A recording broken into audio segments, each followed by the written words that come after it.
İkinci mavzu gulli o'simliklar. Birinchi ma'lumot.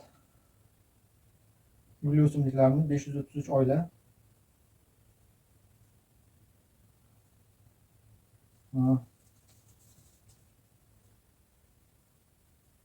turkum 13 ming,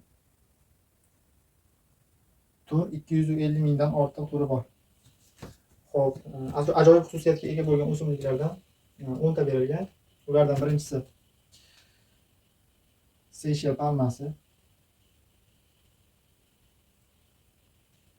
Seyshel palmasini ham yong'og'i 10 yil mobaynida pishib yetiladi va uning og'irligi 25 kilogrammga yetadi. Ya'ni 10 yil mobaynida pishib yetiladi, og'irligi 25 kilogramm bo'ladi. Xo'p, ikkinchi xususiyat Meksika kaktusi. Tanasida 200 litr suv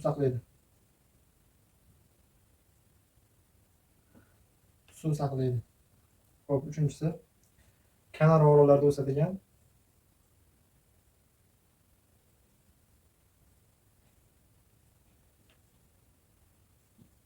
ajdar daraxti. 6000 yil umr ko'radi. To'rt. Sumatra orolida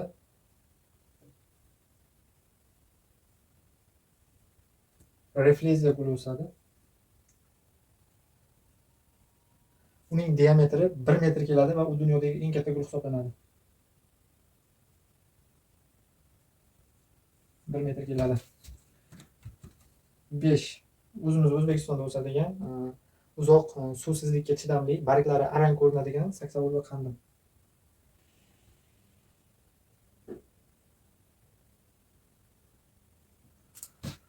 Xo'p, 6. Poyasi suv tagida, gullari suv yuzasida ochiladigan nilufar guli.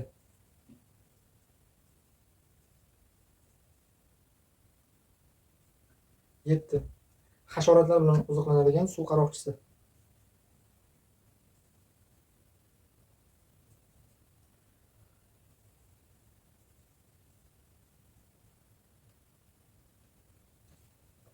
8. Tabiat ko'rki.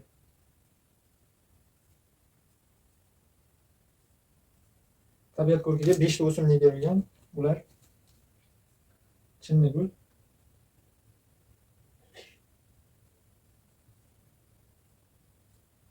ko'zagul,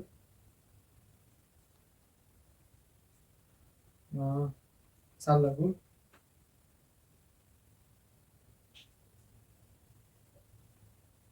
jumagul. Shunga e'tibor berib ketamiz. Ikkinchi nomi xolmon. Va beshinchisi qizil lola. Xo'p, 9-chi xususiyatga ega o'simlik. Noyob mevalilar.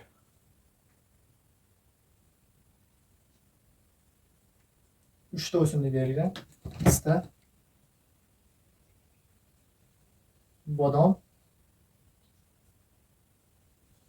safsan. 10-chisi tabobatda ko'p ishlatiladigan o'simliklar. Birinchi mavzuni o'tganimizda dori sifatida ishlatiladigan o'simliklarga 3 ta o'simlikni aytib o'tib ketgandik. Isiriq, chakanda, zubturum. Buni alohida yodlab olsak o'zimiz uchun yaxshi. Dorivor o'simliklarga isiriq, chakanda, zubturum kirsa, tabobatda ko'p ishlatiladigan o'simliklarga isiriq, chakanda, namatak hamda suv qalampiri kiradi.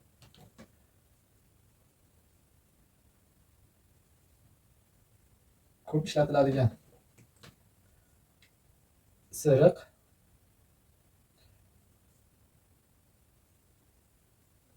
chakanda, namatak, suv qalampiri.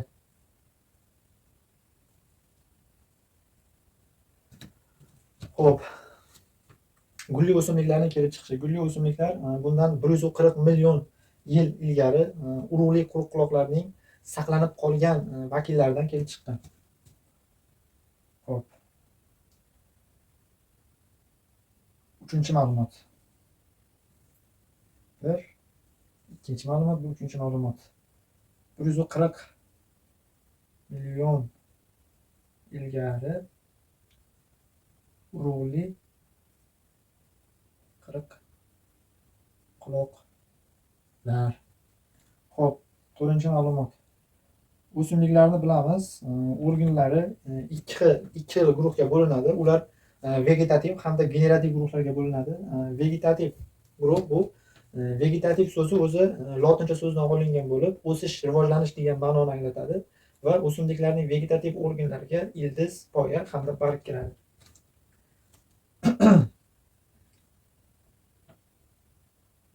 Vegetativ lotincha o'sish, rivojlanish.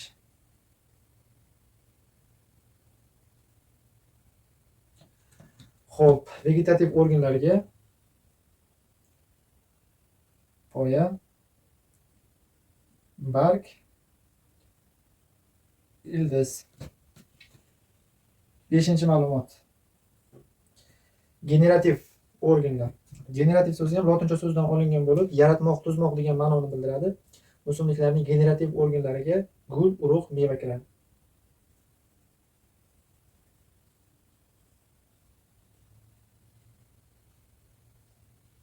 Lotincha yaratmoq,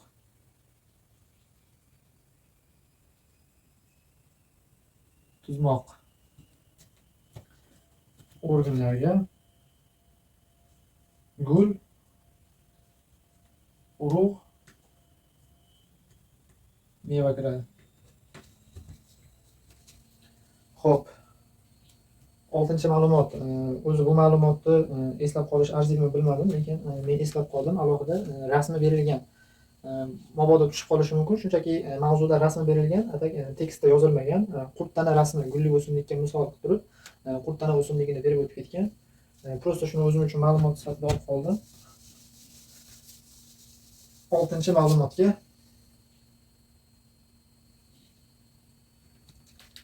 rasmi berilgan.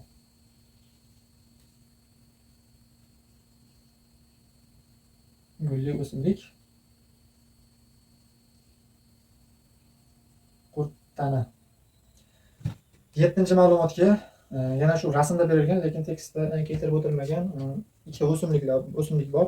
Ular hasharotlar bilan oziqlanadigan o'simliklar. Ularga Nepenthes, ikkinchi nomi kuvacha va Drosera o'simliklari keltirib o'tilgan. Ya'ni 7-chi ma'lumotga hasharotlar bilan oziqlanadigan o'simliklar.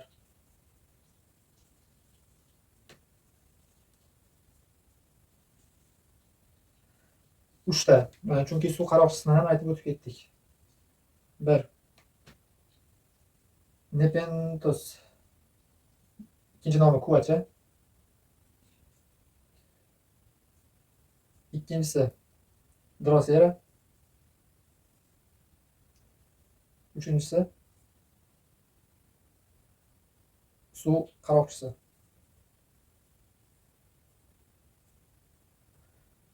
Gulli o'simliklarda mavzusida berilgan ma'lumotlar shular.